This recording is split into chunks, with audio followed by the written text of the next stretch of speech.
8 லட்சம் கல்லாராத்து 8 லட்சம் கல்லறத்து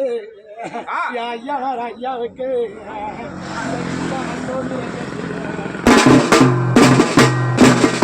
8 லட்சம் கல்லறத்து கோவிலுக்கு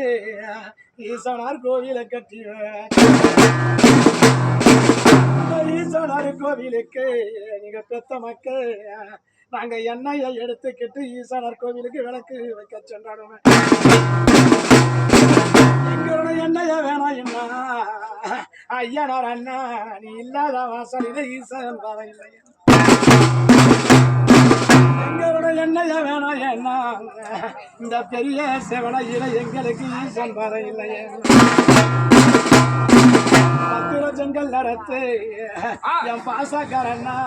பகவானோட கோவிலை கட்டுவேன்